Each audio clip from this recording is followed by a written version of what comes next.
Thank you.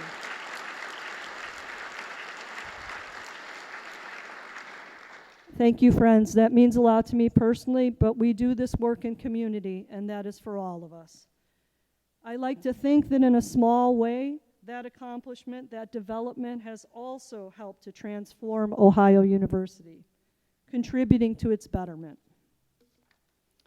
And indeed, becoming a national leader for diversity and inclusion is one of the 5 strategic pathways that President Nellis has identified for Ohio University's future. He seeks to work with all of us to build on our proud legacy of welcoming and celebrating difference in all its forms.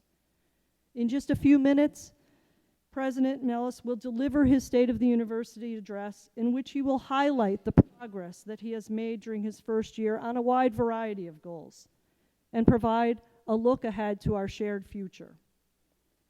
Dr. Nellis's entire career has been about transformation. Over his 4 decades in higher education, he has lived and worked in several university communities, bettering each of them in a variety of ways. For example, as president of Texas Tech, he focused on that university's research profile and Carnegie ratings, transforming it into a top-tier public research institution. As president of the University of Idaho, he led the institution to record enrollment and fundraising levels. A prolific researcher himself, he is internationally known for his funded research on satellite data and geographic information systems, and has been named a Fellow of the American Association for the Advancement of Science. I could go on, but instead, I'll make way for the main event.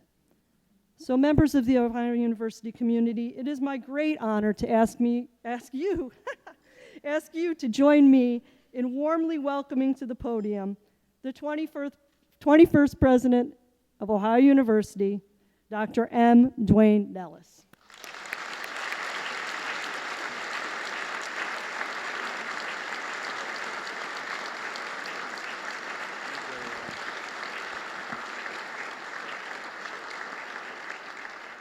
Thank you so much, Susan, for that very kind introduction, and welcome everyone.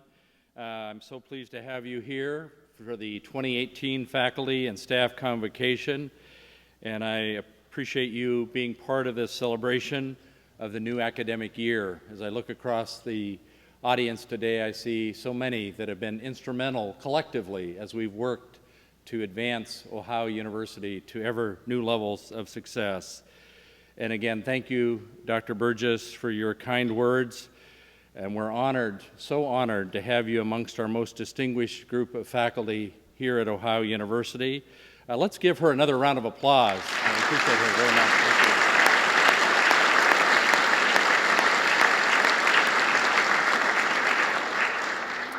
you. I'd also like to extend a very special welcome to any new faculty and staff members who are with us today.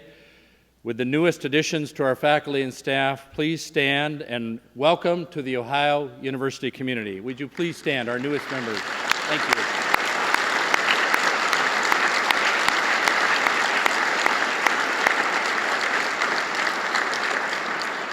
you. Again, we're very pleased to have all of you as part of our family. I also want to recognize my wife, Ruthie, who is here with us today. She's a valuable member of our team, and her contributions to Ohio and the Athens community are numerous.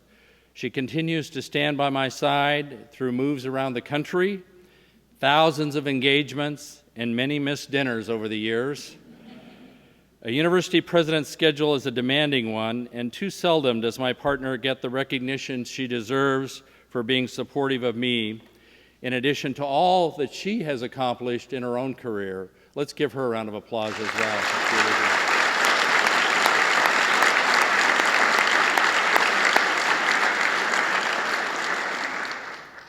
I would now like to recognize two of the newest members of Ohio University's leadership team, Dr. Shadin Jalali, Executive Vice President and Provost. Let's welcome him. Appreciate him being here. Dr. Gigi Sakuban, Vice President for Diversity and Inclusion. Mr. Nico Karagosian, Vice President for University Advancement and President and CEO of the Ohio University Foundation. He's back in the back of the room there.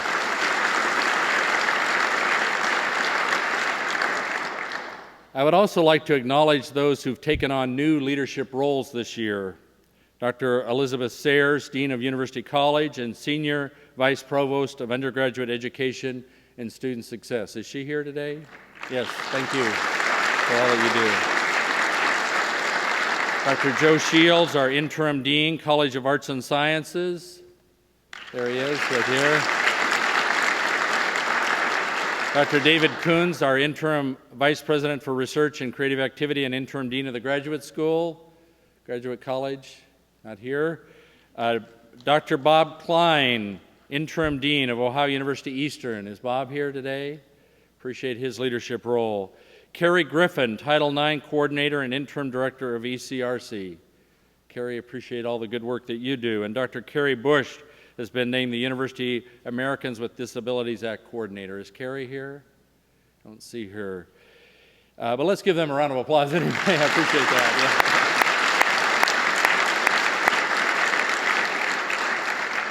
Yeah. I'd also like to recognize those deans who have announced their retirements this year. Scott Seaman, Dean of Ohio University Libraries, will retire in December. Is Scott here today? Yes, thank you. Thank you for all that you've done. Dennis Irwin, our Dean of the Russ College of Engineering and Technology, will retire in June of 2019. I don't see Dennis here.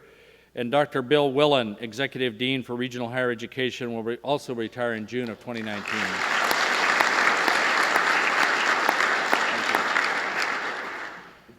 I want to recognize, too, and thank our Senate chairs, some of whom are with us today, for their collaboration during this year and their commitment to shared governance. Our Faculty Senate Chair, Dr. Joe McLaughlin, is back here. Appreciate his leadership. Student Senate Chair, President Maddie Sloat. Is Maddie here today? I haven't seen her. I enjoyed being with Student Senate last week. Our Graduate Student Senate Chair, Maria Modiel. Is Maria? Yes, she's here.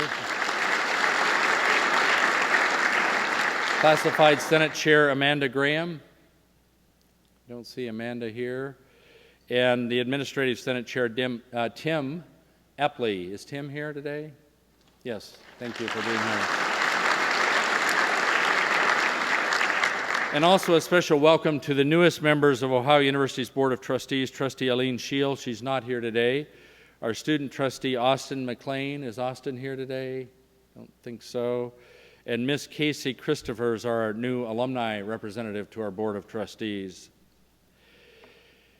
Well, it's my distinct honor to stand before you, my most respected colleagues, and report today on the state of Ohio University. But first, I want to say something that, if you remember nothing else from this speech today, I hope you will retain these two words: thank you. Thank you for your collaboration, for your passion, for honoring me with the opportunity to serve as your president. So I truly thank you. Because today is about all of what you do. I'll share some of the progress we've made related to our strategic pathways and priorities, highlighting some of our more notable achievements that have propelled us forward, and begin to lay the groundwork for the year to come. Impact. I often talk about impact of Ohio University. This is a common theme in my conversations with faculty, staff, prospective and current students, parents, senates, alumni, lawmakers, partners with the university. I talk about this often because I think it helps put things in perspective. You think of, after 214 years, what is the impact of Ohio University? And it's not always easy to define or explain or quantify. Have you seen this? The next slide? Amber? There we go. On the cover of National Geographic this month is the photo of a young woman who's undergone a groundbreaking face transplant and been given a second chance at life. It is a difficult story to read, and I won't ruin it for anyone who's not yet had the opportunity to read this story.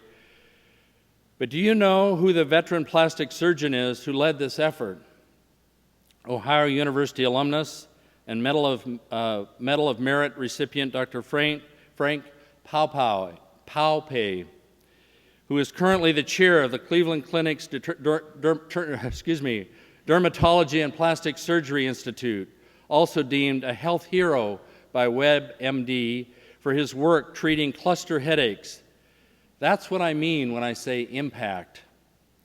We have an internationally renowned expert working at an internationally renowned medical facility, one of the best in the world, changing a woman's life, changing a field of medicine, changing possibilities for others, changing the world, and he's one of ours. There are thousands more out there like him, alumni who took their own university, Ohio University degree, and went out and made the world a better place. Impact. The students whose lives are intersecting with those of our own choose to come here, but it is the guidance we share, the readings we assign, the way we open their minds that helps set their trajectory for all of their days ahead. How are we inspiring this next generation? How are we providing them with the tools they need to succeed? How are we creating more of the people like this distinguished alum?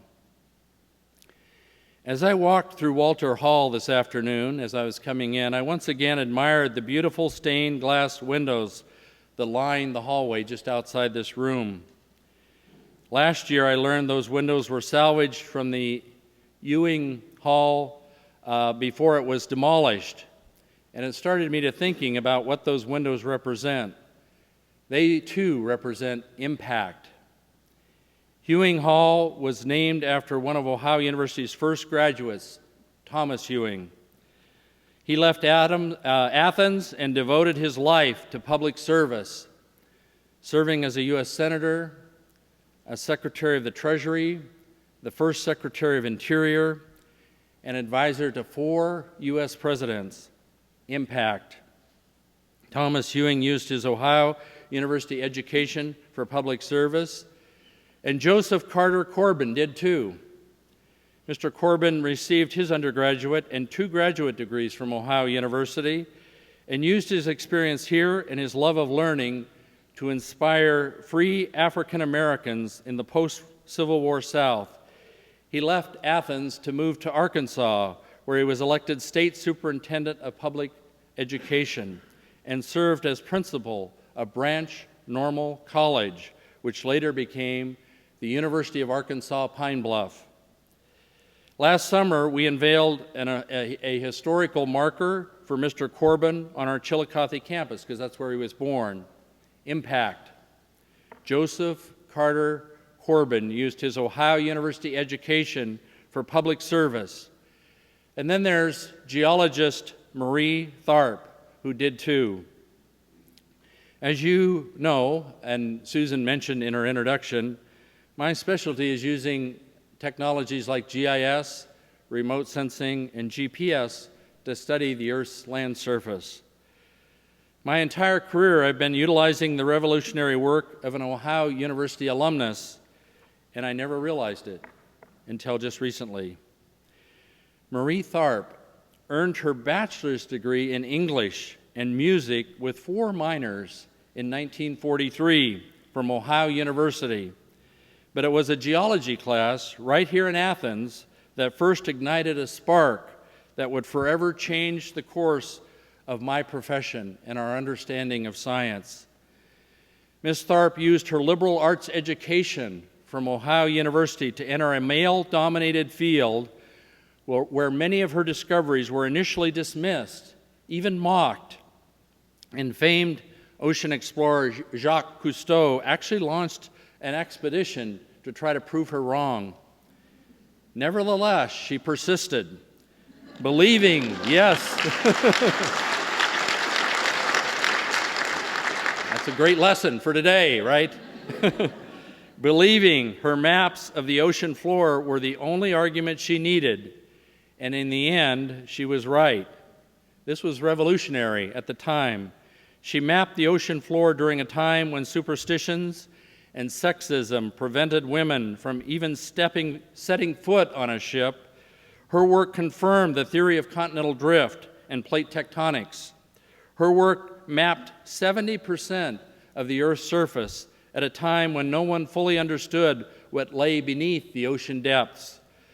The Library of Congress named her as one of the 4 greatest cartographers of the 20th century, an Ohio University alumnus, Mary Tharp, which, like Joseph Carter Corbin, Thomas Ewing, and Frank Pepaw, used her Ohio University education for public service, to leave the world a better place than it had been when they arrived, to impact future generations.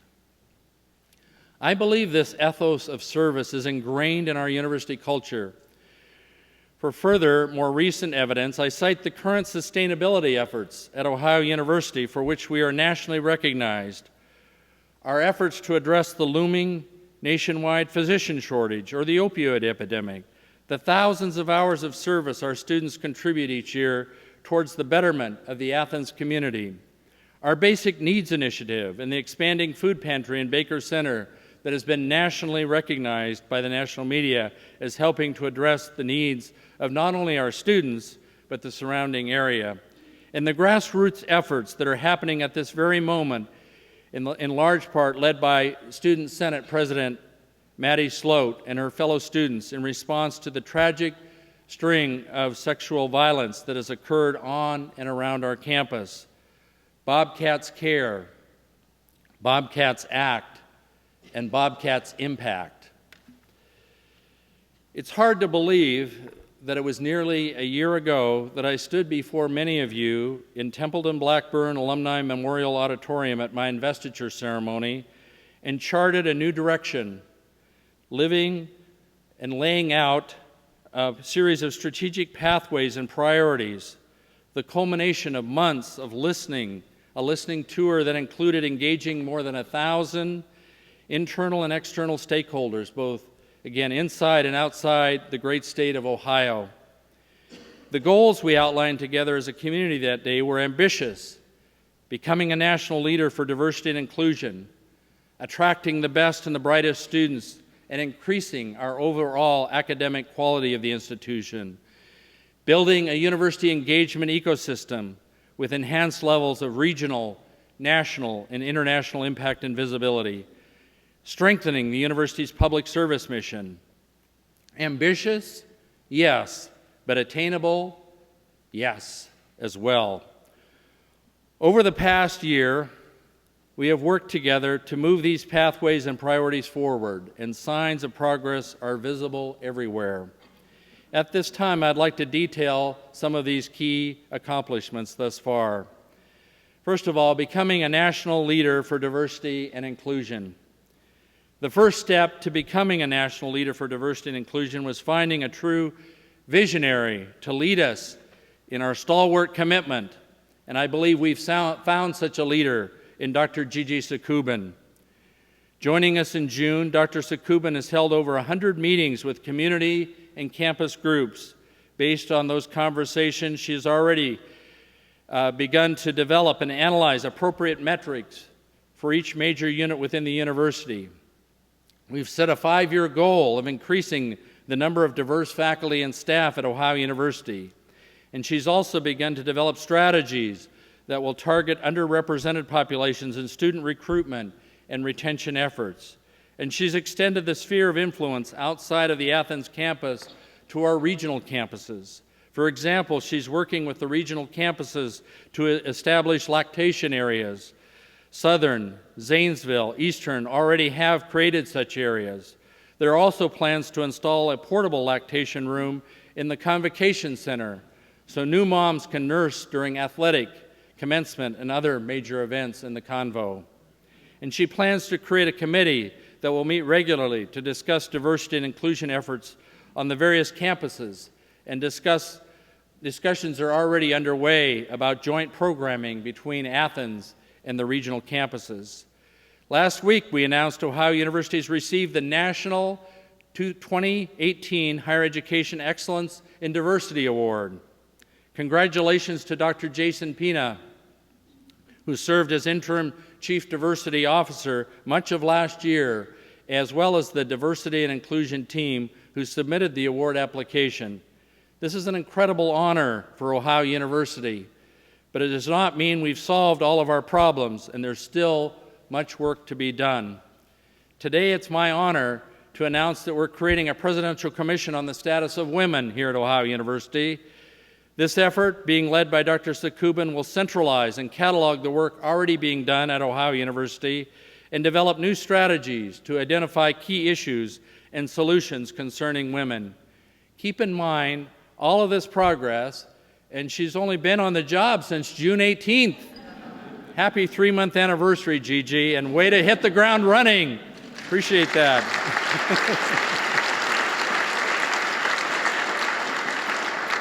And thanks also to Dr. Pina for all his support in that context as well. Enhancing the overall academic quality of the university was a tall order as well, and another endeavor that required strong leadership. And we're so thrilled to have Dr. Shadin Jalali already leading in this area. This semester saw the first cohort of our brand new Ohio Honors Program, and I want to thank the members of our Ohio Honors Task Force, including Interim Dean Carrie Frith, for getting us to this point, and I look forward to seeing this program grow in the years ahead. The Ohio Honors Program will strengthen a university-wide academic core and culture that celebrates interdisciplinarity and experiential learning in its wide range of forms. This must be part of today's Ohio University student experience. We were just talking, Dr. Jalali and I, before this presentation about the need for more experiential learning, and we have ideas of ways to incentivize that. The program, through the Honors Program, will offer faculty members fresh opportunities for intellectual exchange. For me personally, teaching in Texas Tech Honors Program this last year, a little over a year ago now, was a source of energy and inspiration. And it is my desire for the faculty here to also experience the deep rewards of involvement in an honors program. At Ohio University, we also hold all of our students, including all of our student athletes, to high standards when it comes to academics. And I'm so proud to report that this year, all 16 of our intercollegiate athletic programs had a NCAA Division I academic progress rate, or APR, above 970. And this is the first time in program history that they were all at that level. 3 of our programs, women's basketball, women's cross country, and women's golf, even earned national recognition for having a perfect 1,000. Way to go, our women's Bobcats.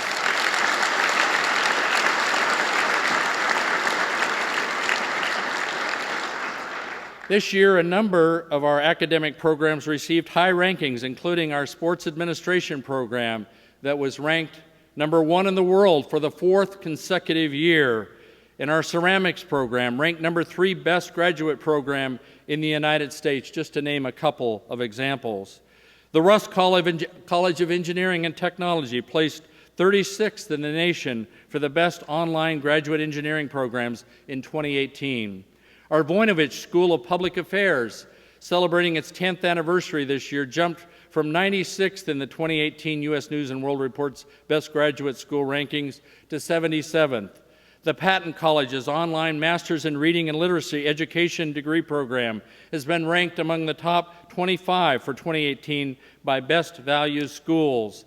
And our Scripps College of Communication has now had over 40 Pulitzer Prize winners, an extraordinary record. And those are just some of the examples of the outstanding dimensions of this great university.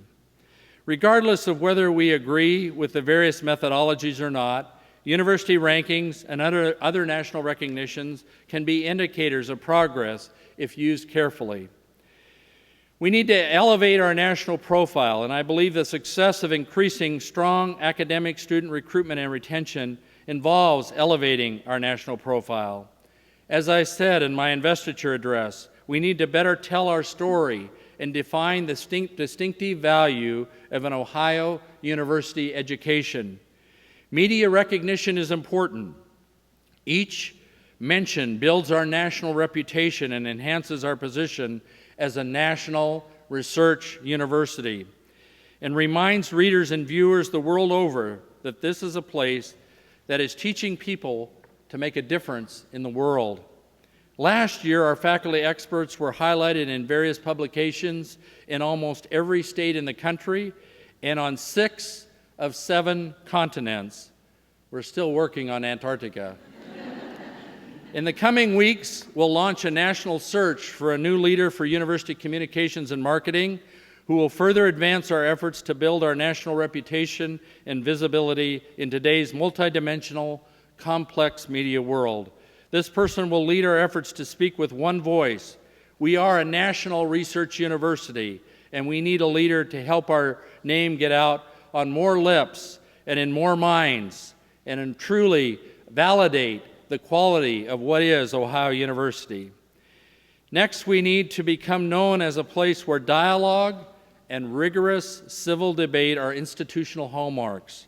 But the reality is we can't control the news cycle. There are days our world feels almost volatile, our national discourse rancorous. As educators, we need to help the next generation navigate the public dissonance and arrive at their own conclusions, able to articulate those opinions in civil and respectful manners. For it is in the discussion of our differences where true wisdom can emerge. For the past year, our university community has joined other colleges and universities around the country to engage in a robust dialogue about the fundamental concept of free and open exchange of ideas across the Ohio University's series of campuses. Throughout these conversations, students, faculty, and staff all held firm to one central tenet, that freedom of inquiry and expression is the foundation of an Ohio University education and is essential to our shared mission of discovery and dissemination of knowledge.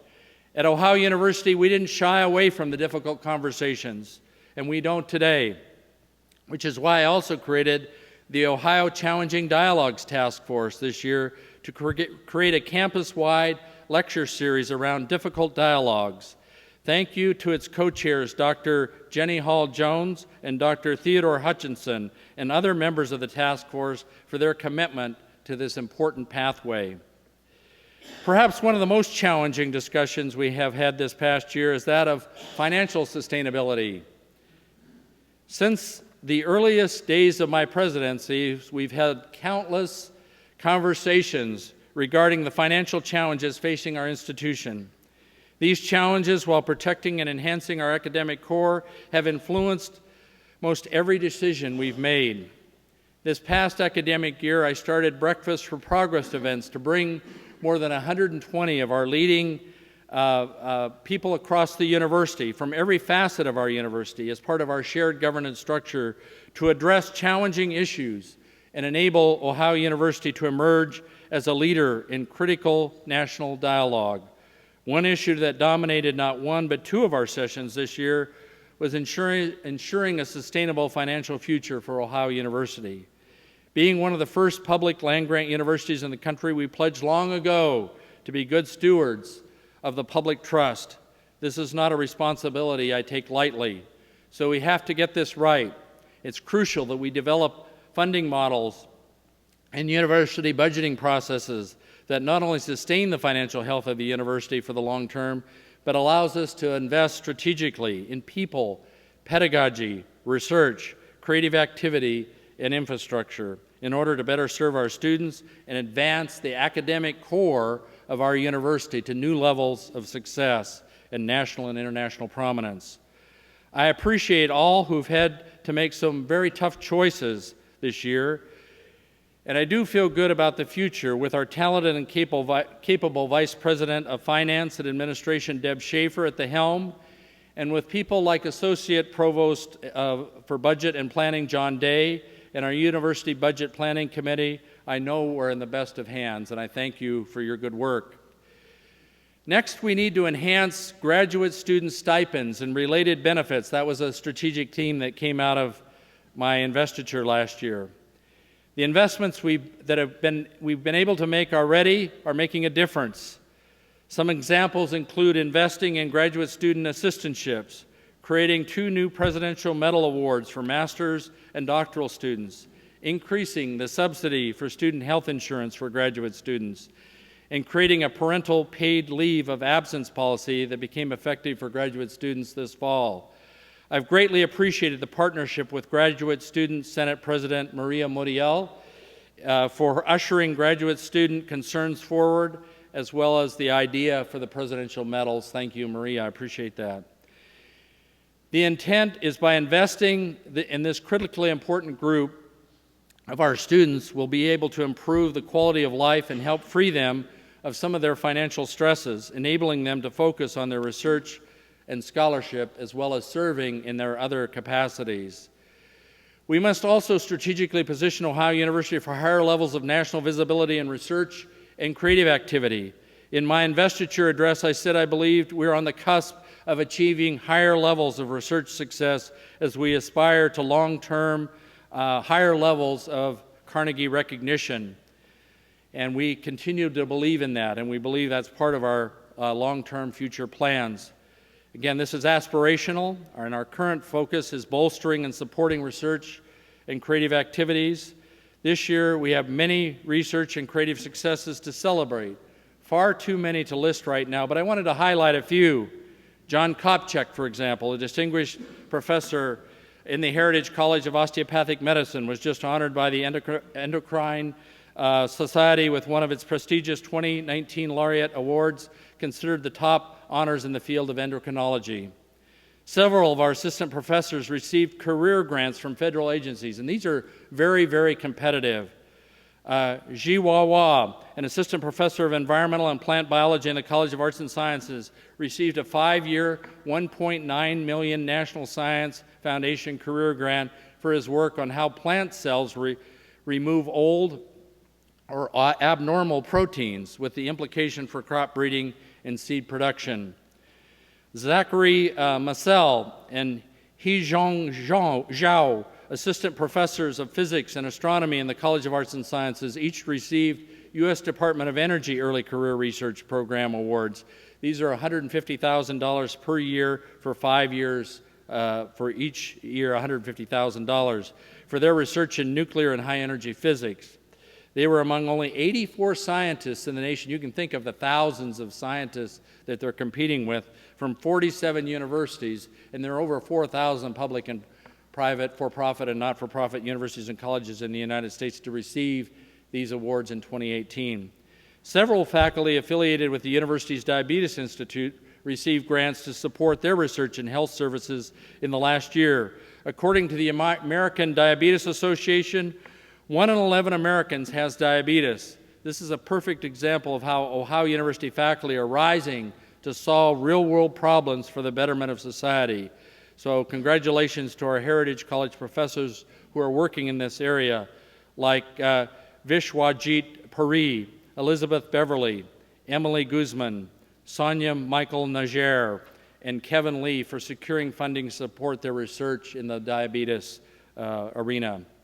I also want to lift up Guy Reffler, chair of the Russ College Department of Civil Engineering, and John Sabrow, the chair of painting and drawing in the School of Art and Design, for breaking ground in Perry County this past December on acid mine drainage remediation, a pilot scale plant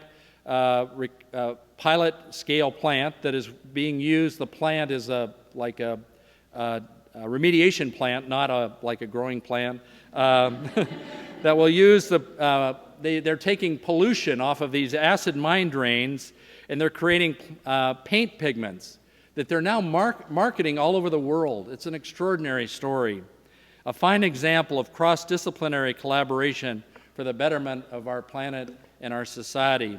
Let's give all of these faculty a round of applause.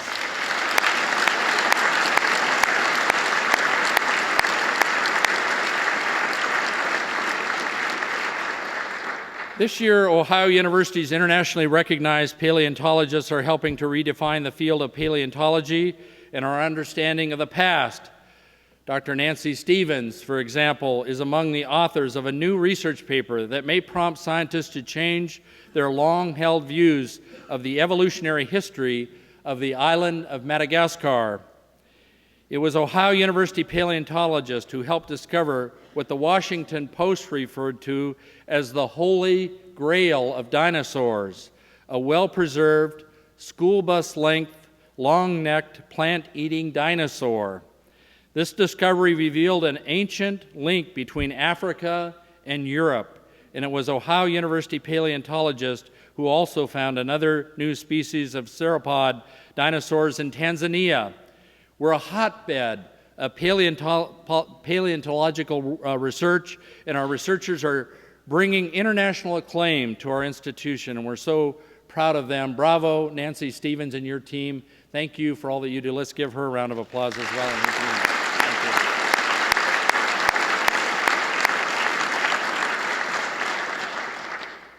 Next, I talked last year about building a university engagement ecosystem. During a time when the state of Ohio is estimating that two-thirds of Ohio jobs will require a post-secondary certificate or degree by 2025, higher education is the most vital component to strengthening the state's workforce and the state's economy as we look to the next 7 years and beyond.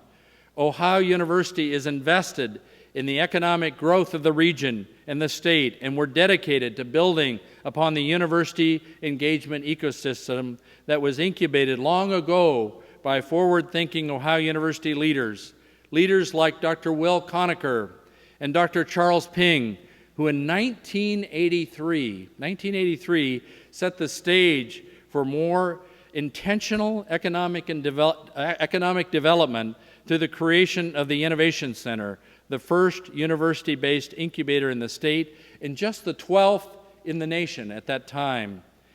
Now, since that time, the Innovation Center has supported the creation of nearly 300 businesses and 3,000 jobs, and was recently named the top rural incubator in the world by the International Business Innovation Association. In 2016, our Innovation Center received a multi-million-dollar, multi-year grant through the Appalachian Regional Commission to launch the LIGHTS Regional Innovation Program to support product-based regional economic development in coal-impacted communities. Led by Jennifer Simon, LIGHTS is for individuals who live or work in a 28-county territory of Ohio, West Virginia, and Kentucky with an interest in building a product and or creating a business. And in just the past few years, LIGHTS has assisted 90 startups and small business clients. Those businesses employ 122 people with a total annualized wages of $2.83 million. The businesses have also achieved $50 million in revenue and have attracted $22.9 million in private investment.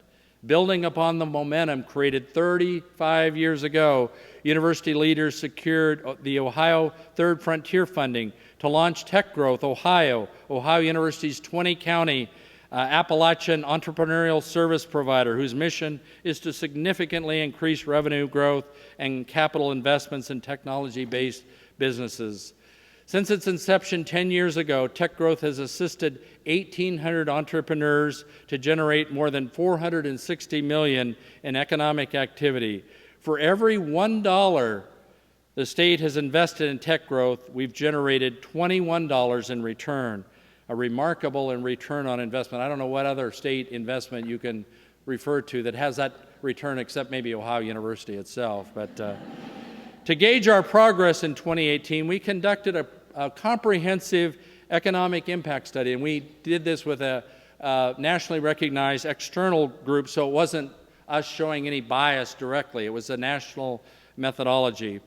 The numbers confirmed our suspicion that Ohio University has a significant positive impact on the state, region, and Athens community. The university's total economic impact of $2.9 billion per year supports over 40,000 jobs and represents 1 out of every 174 jobs in the state, the impact as we ripple through the economy. Foster and furthering student thinking, creativity, and innovation has been at the heart of Ohio University's academic mission for more than 200 years. That's why today I'm very excited to announce a new space within Alden Library that will unite students from all majors and backgrounds, thereby encouraging cross-disciplinary conversation and collaborations. The CoLab, as it will be known, will enable and empower students to make their own aspirations possible. And I want to thank everyone who's has been part of that development. The list is lengthy, but I wanted to recognize a few people.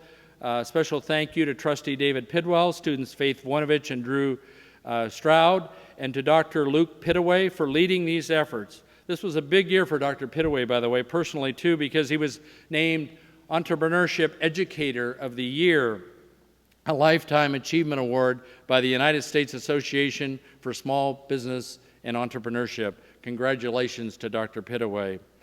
Our success as a university is completely intertwined with the success of Appalachia. For 214 years, we've been proud inhabitants of this region, and I believe we can be a model in our nation for being a positive catalyst for economic change and quality of life for Appalachia.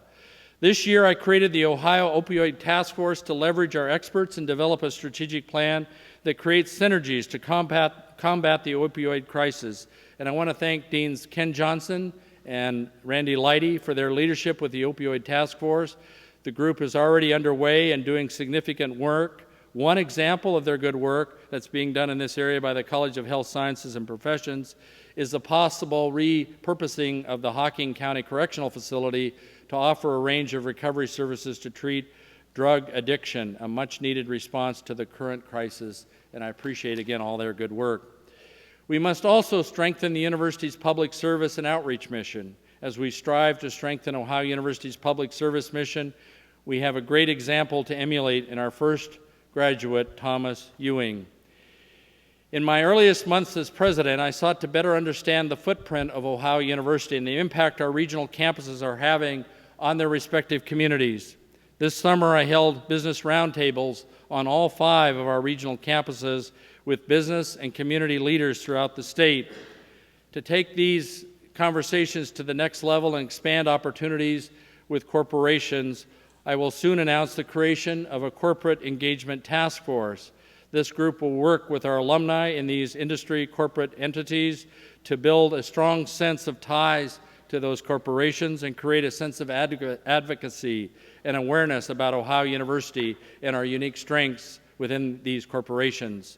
It's our intent that building industry partnerships through joint research and creative activities will enhance opportunities for more internships and related opportunities for our graduates. The new career and services fee will allow us to strengthen and complement such relationships.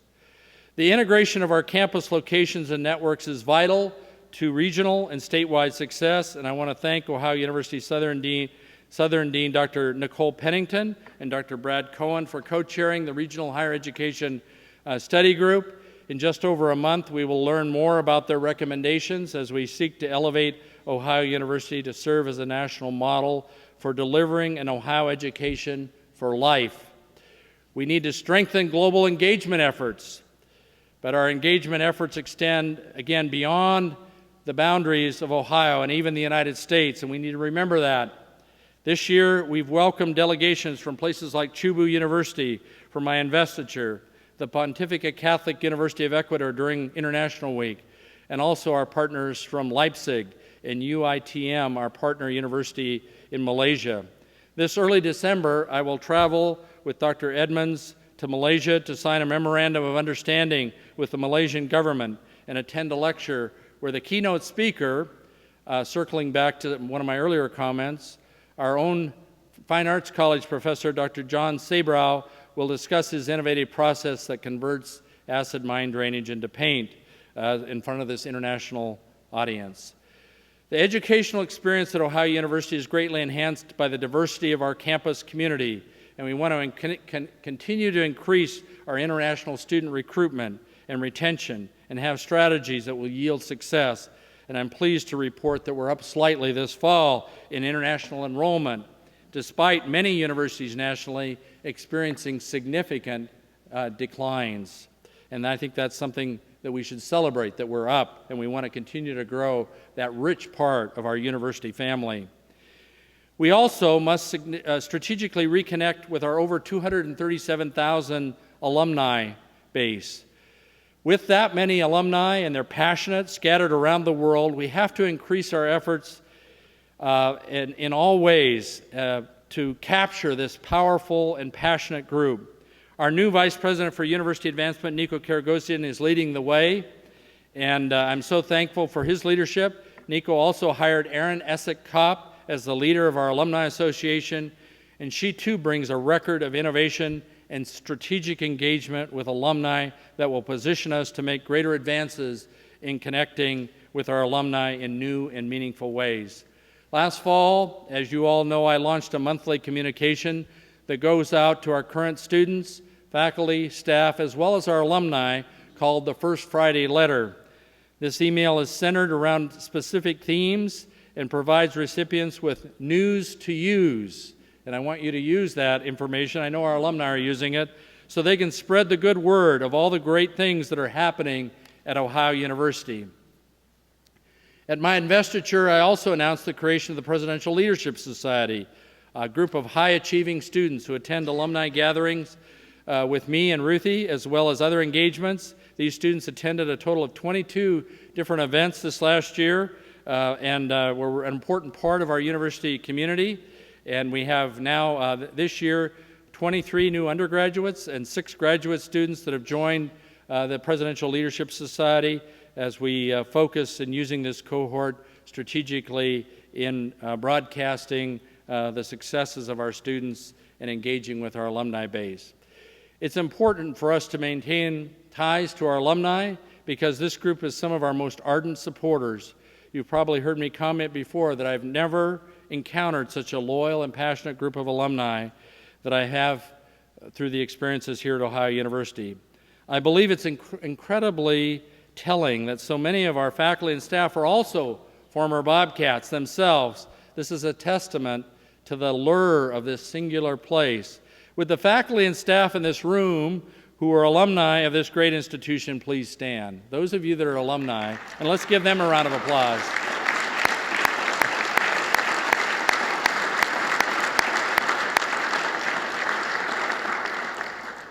In summation, the state of our university is strong, and the future of our great national university is bright, and that's because of you. I know the talent that permeates through our campuses. I've met many of you, and those I have yet to meet, I know will cross paths soon. I've witnessed your engagement with our students and how invested you are in their success. I see that every day. I've cheered you on as you make the various discoveries that I've articulated today, as you find answers to the questions that plague our human condition, or received an award for your distinguished work.